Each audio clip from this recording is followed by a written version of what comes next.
What year is the best year in UK theme park history? For you, it might well be the year you first became an enthusiast, or it could be the year you had a season pass to all the major parks. Or it could even be one of those years where we had freakishly good weather throughout most of the theme park season. But what we're here to talk about are the years that boast the best collections of new attractions coming to the parks.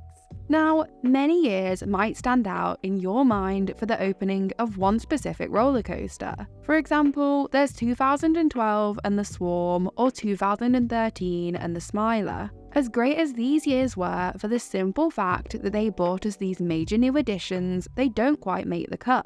Just one new major attraction alone isn't enough. For a year to stand out, there has to be more going on across a variety of the UK's parks.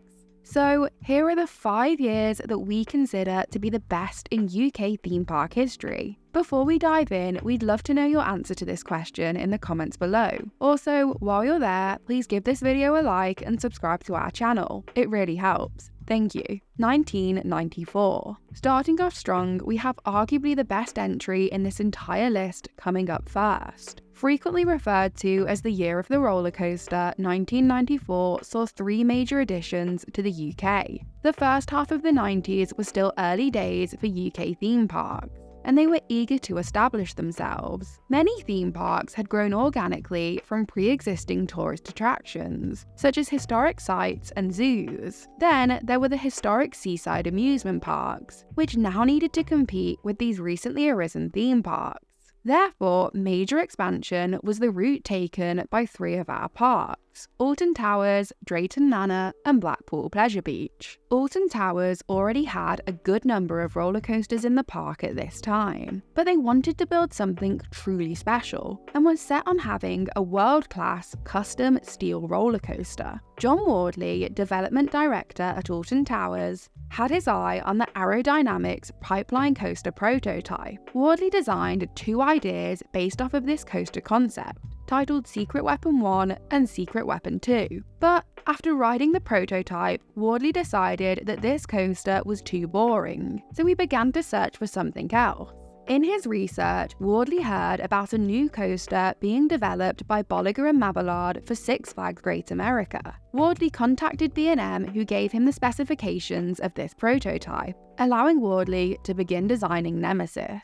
Nemesis opened as the first B&M inverted coaster in Europe, and it was an absolute hit. The ride experience itself was unlike anything most had ever experienced, and its unique theming did wonders to add to its appeal. To the day it closed to be retracked, Nemesis was an absolute beast, and we only hope that Nemesis Reborn continues to keep up this legacy. Just over an hour away, the small park of Drayton Manor was keen to establish themselves as more than just a small amusement park. Like Alton Towers, they too wanted to add an impressive steel coaster to their attraction lineup. They contacted ride designer Werner Stengel to help design the UK's first stand-up roller coaster. Built by Intamin, Shockwave opened as the first and only stand-up coaster to feature a 0G roll. It also turned out to be Intamin's last but one stand-up roller coaster. Originally, Shockwave was actually going to have one sit-down train, but it was decided against as the standing aspect was largely seen as the coaster's selling factor. This was a great choice, as it is very much this that has allowed Shockwave to remain a selling point for Drayton Manor for many years now, although, as we will discuss later, this is no longer the case. Finally, over at Blackpool Pleasure Beach, the park was setting their sights sky high. In 1976, Geoffrey Thompson inherited his father's role and became managing director of Blackpool Pleasure Beach.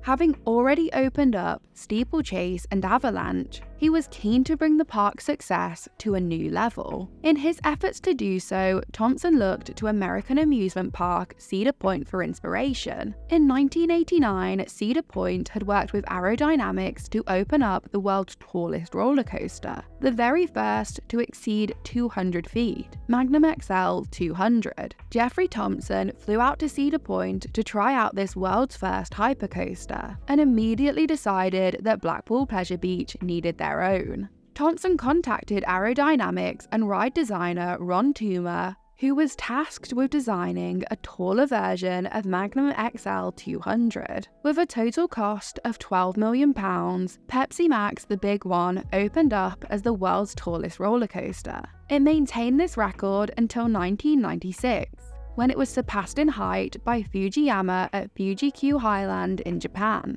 Although no longer the tallest coaster in the world, it is still the tallest in the UK. Well, at least right now. The Big One maintained its sponsorship from Pepsi Max until 2011, when the branding was all removed from the ride, save for the Pepsi Max can-shaped ride tunnel, which remains to this day. Finally, another iconic addition occurred in 1994. Thorpe Park's Phantom Fantasia received large investment and was renamed Wicked Witch's Haunt. Changes included a new soundtrack, UV lighting, animatronics, and special effects, greatly improving on this already iconic dark ride. With this and 3 new roller coasters opening, I can only imagine the thrill of 1994's UK theme park season.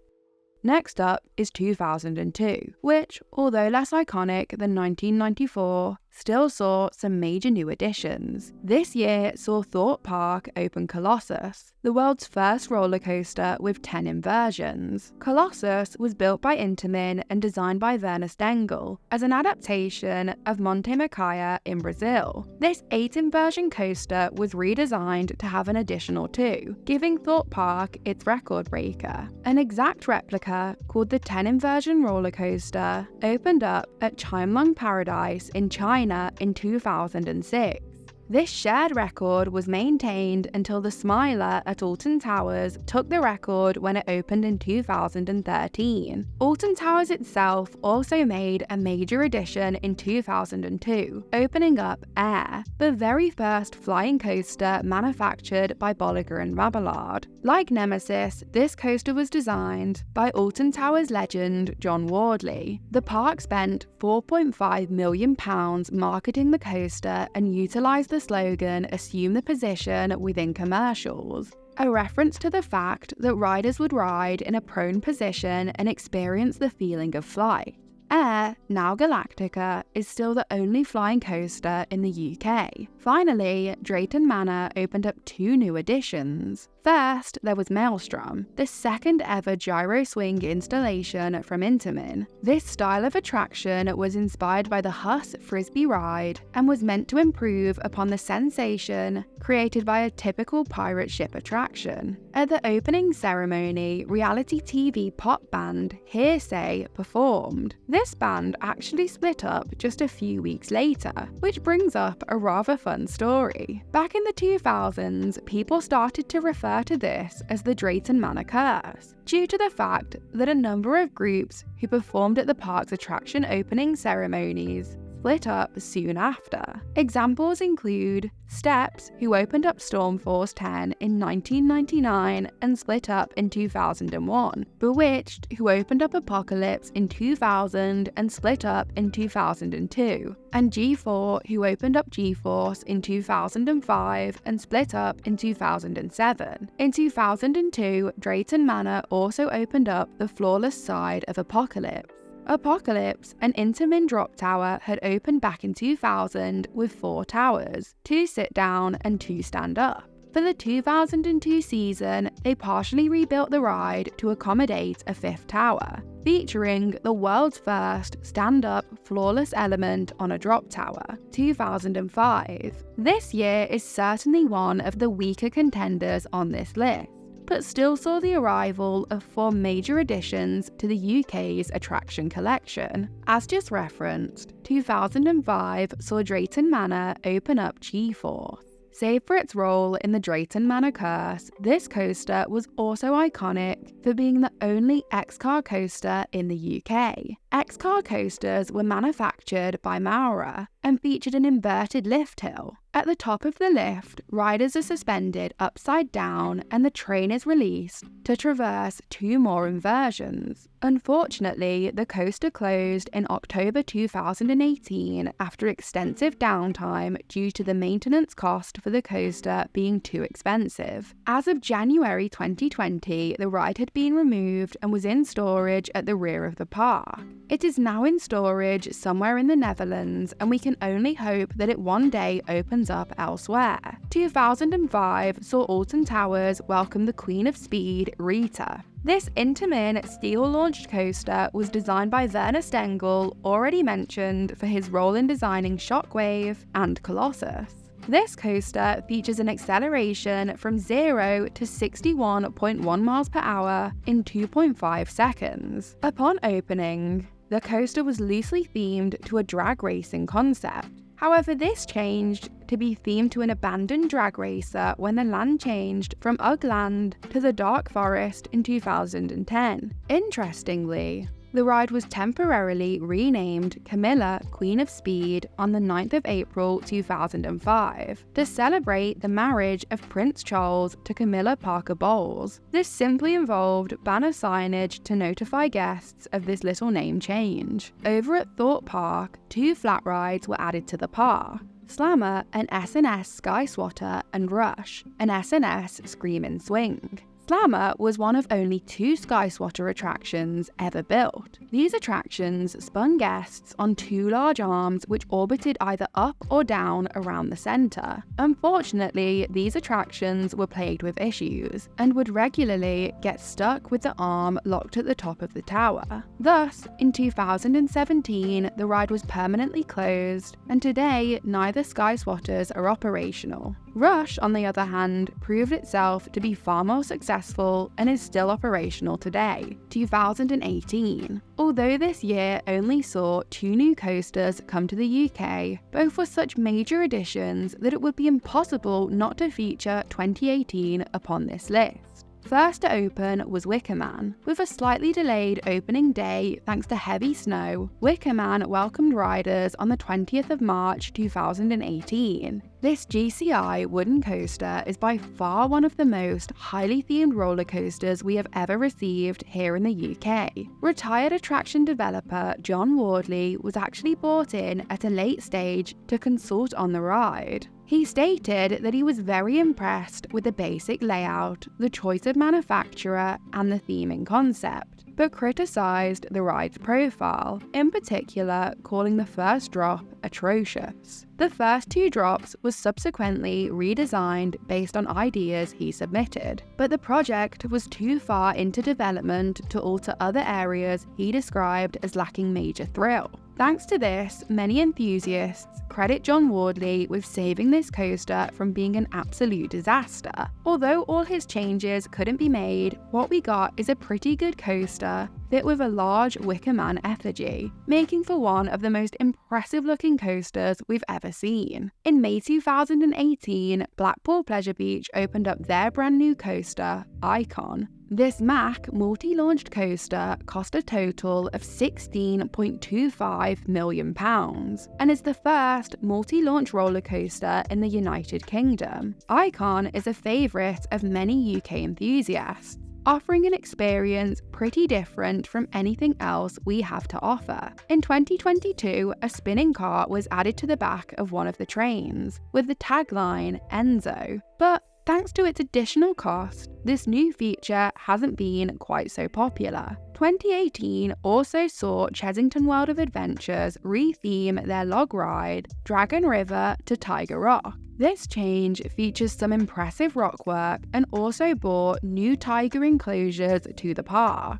which can be seen from the log flume. Although not a huge addition, this change is a nice cherry on top of a great year for UK theme parks. 2024. With all this, we have finally come to our final year upon this list, which, as I'm sure you've already guessed, is this year. Many people are beginning to call 2024 the year of the roller coaster round 2, and with all the new additions, it's not hard to see why. In fact, 2 of these changes are quite directly holding up the legacy of 1994's additions. Nemesis at Alton Towers closed back at the end of the 2022 theme park season. Since then, the coaster has been completely retracked and rethemed to become Nemesis Reborn. Following its closure, the park has done an incredible job of promoting the change. An entire storyline was developed surrounding the coaster, which told that it was undergoing research by the Phalanx, who have subsequently caused mutations and made Nemesis stronger than ever before. Alton Towers even reopened Nemesis Subterra and built a viewing platform to view the construction taking place,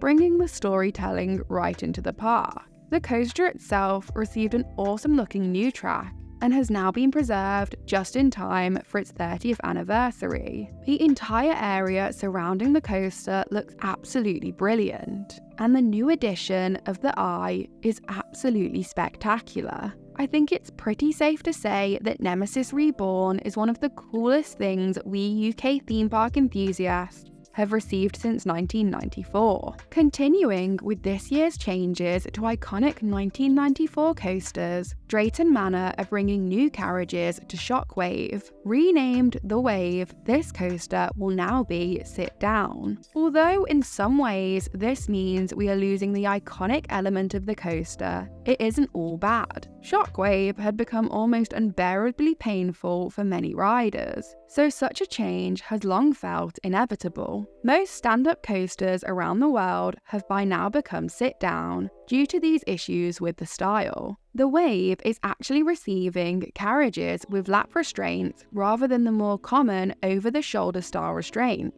seen on most previous stand-up coasters. This is highly exciting as lap restraints typically provide a much more enjoyable ride experience, although we would have liked these lap restraints to not come with shin restraints. In addition to this, Drayton Manor is also opening up a brand new Intamin family coaster. Little is known about this coaster yet, but construction photos are certainly getting fans excited to see what it will all be like. Speaking of new coasters, Thorpe Park is set to open the new tallest, fastest, and steepest roller coaster in the UK. That's right, the big one will finally lose its place as the UK's tallest coaster, a whole 30 years after opening. Hyperia is expected to open in spring this year and will reach heights of 236 feet and speeds of over 80 miles per hour. Built by Mack Rides, this hypercoaster is themed to the fearless goddess Hyperia, aligning with the slogan, "Find Your Fearless."